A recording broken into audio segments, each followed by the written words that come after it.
असतो मा सद्गमय तमसो मा ज्योतिर्गमय मृत्योर्मा अमृतं गमय ॐ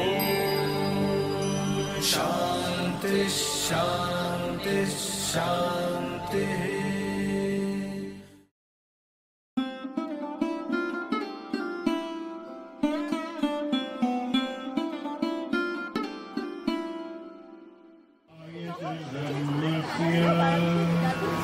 सर्वधर्मस्वरूपिणे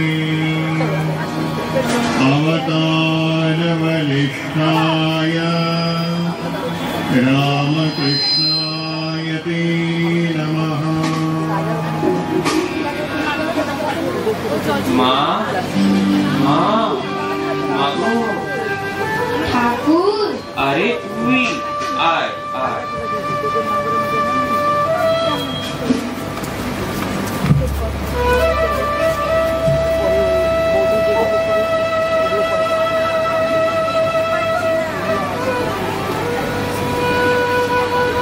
ঠাকুর যদি দুষ্ট লোকের অনিষ্ট করতে আসে বা অনিষ্ট করে তাহলে কি চুপ করে থাকা উচিত?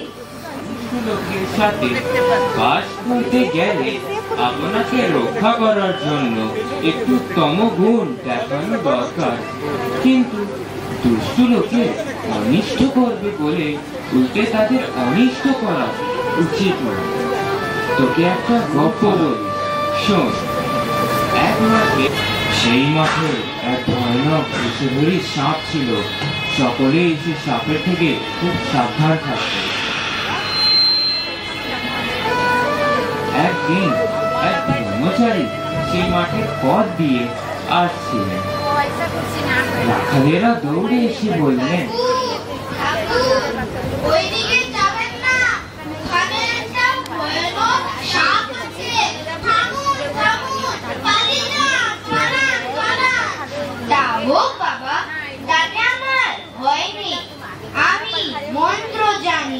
এই কথা বলে ব্রহ্মচারী সেই দিকে চললেন। ভয়েতে রাখালেরা কেউ তার সঙ্গে আসলেন না। এইদিকে সাপটা ফোন তুলে দৌড়ে আসলো।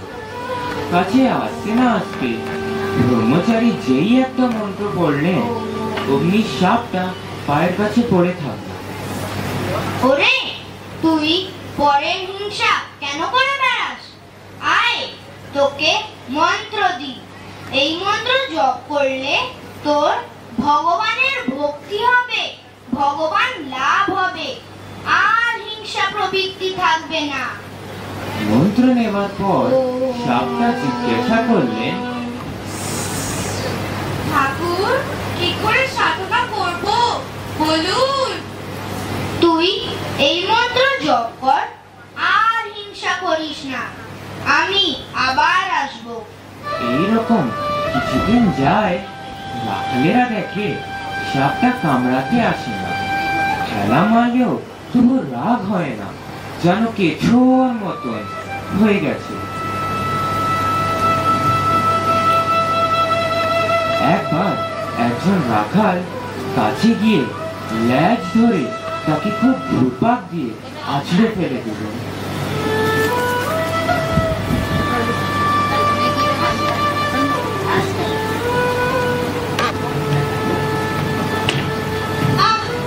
সাপটার মুখ দিয়ে রক্ত উঠল, আর সে অচেতন হয়ে পড়ে থাকলো, নড়ে না চড়ে না। রাখালেরা ভাবলেন সাপটা মরে গেছে। সাপটা মরে গেল নাকি মনে হচ্ছে। এটা ভেবে তারা সবাই চলে গেল। অনেক রাতে সাপের চেতনা হলো, আর সে আস্তে আস্তে অতি কষ্টে নিজের গর্তের ভেতরে চলে গেল। অনেক দিন পর যখন অস্থি চর্মশ, তখন খাবারের খোঁজে একবার বাইরে চড়তে আসতো। হয়তো দিনের বেলা আসতো না। মন্ত্র পাওয়ার পর কারোর হিংসা করতো না, তাই মাটি পাতা গাছ থেকে পড়ে যাওয়া ফল খেয়ে নিজের প্রাণ ধারণ করল। প্রায় 1 বছর পর ব্রহ্মচারী সেই পথে আবার আসলেন। বিশ্বহরি, বিশ্বহরি, বিশ্বহরি। রাখালেরা দৌড়ে এসে বললেন, ঠাকুর, ঠাকুর, সেই সাপটা তো মরে গেছে। ব্রহ্মচারী সেই কথা বিশ্বাস করে না। ও জানে যে মন্ত্র নেওয়া হয়েছে তার সাধনা না হলে দেহত্যাগ হবে না। বিশ্বহরি, বিশ্বহরি, বিশ্বহরি। সে গুরুদেবের আওয়াজ শুনে নিজের গর্তের থেকে বাইরে এসে ভক্তিভাবে প্রণাম করল। তুই কেমন আছিস রে বিশ্বহরি? আমি ভালো আছি ঠাকুর। তুই এত রোগা কি করে হয়ে গেলি রে? ঠাকুর, আপনি তো বলেছেন হিংসা করো না, তাই পাতাটা ভরটা খাই, তাই বোধহয় রোগা হয়ে গেছি। ওর সত্যগুণ হয়েছে। ও ভুলেই গেছিল যে রাখালেরা ওকে মেরে ফেলবার জোগাড় করেছিল। না, শুধু না খেলেই এমন অবস্থা হয় না রে, অন্য কোনো কারণ আছে, একটু ভেবে দেখ তো। সাপটার মনে পড়ল যে রাখালেরা ওকে একবার আছাড় মেরেছিল। ঠাকুর, মনে পড়েছে, রাখালেরা একদিন আছাড় মেরেছিল। তারা অজ্ঞান, জানে না যে আমার মনের অবস্থাটা কি। আমি যে কাউকে কামড়াবো না, কারোর কোনো অনিষ্ট করব না, তারা কেমন করে জানবে তা? ছি, তুই এতই বোকা, আপনাকে রক্ষা করতে জানিস না?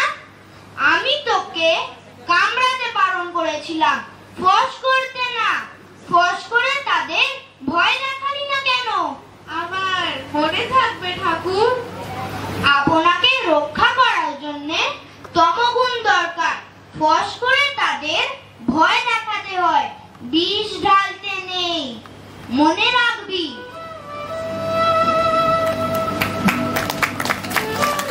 দুষ্টু লোকের কাছে ফোঁস করতে হয়, ভয় দেখাতে হয়, পাছে তাদের গায়ে বিষ ঢালতে নেই, অনিষ্ট করতে নেই। জয় মা।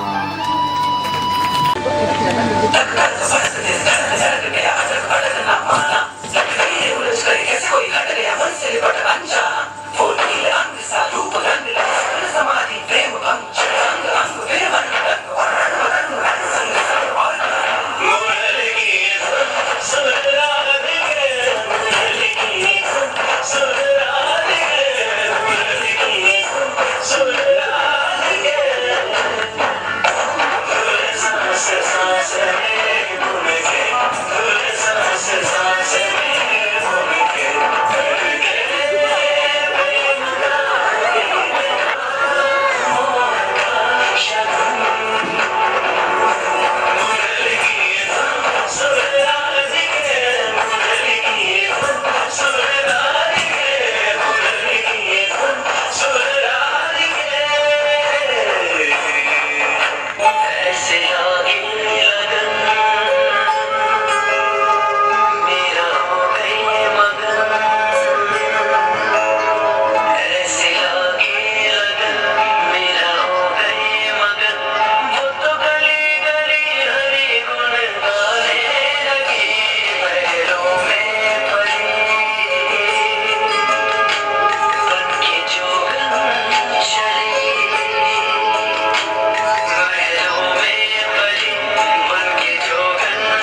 সুখ বলে আমার কৃষ্ণ মদন মোহন।